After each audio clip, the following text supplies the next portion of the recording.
Why are you not a Christian? Because I see no evidence whatever for any of the Christian dogmas. I've examined all the stock arguments in favor of the existence of God, and none of them seem to me to be logically valid. Do you think there's a practical reason for having a religious belief for many people? Well, there can't be a practical reason for believing what isn't true. That's quite, at least I rule it out as impossible. Either the thing is true or it isn't. If it is true, you should believe it, and if it isn't, you shouldn't. And if you can't find out whether it's true or whether it isn't, you should suspend judgment. But you can't, it seems to me, a fundamental dishonesty and a fundamental treachery to intellectual integrity to hold a belief because you think it's useful and not because you think it's true.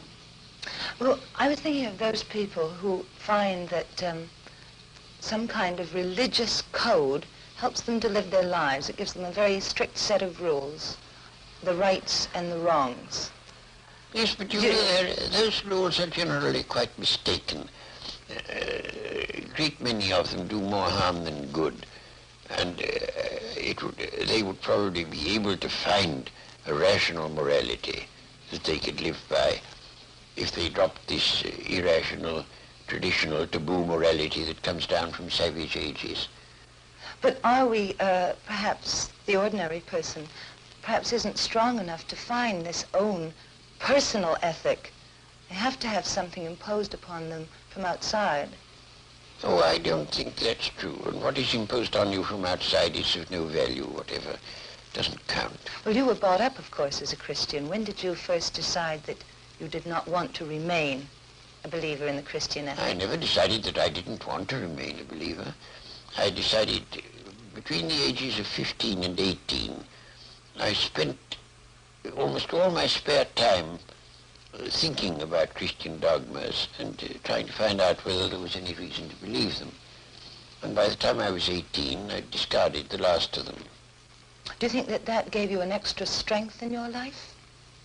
Oh, I don't know. No, I shouldn't have said so. Neither extra strength nor the opposite. I mean, I was just engaged in the pursuit of knowledge. As you approach the end of life, do you have any fear of some kind of afterlife, or do you feel that that is just an impossibility? No, I think that's nonsense. There is no afterlife? None whatever. Do you have any fear of something that is common amongst atheists and agnostics who have been atheists or agnostics all their lives, who are converted just before they die to a form of religion? Well, you know, it doesn't happen nearly as often as religious people think it does. Because religious people, most of them, think that it's a virtuous act to tell lies about the deathbeds of agnostics and such. As a matter of fact, it doesn't happen very often.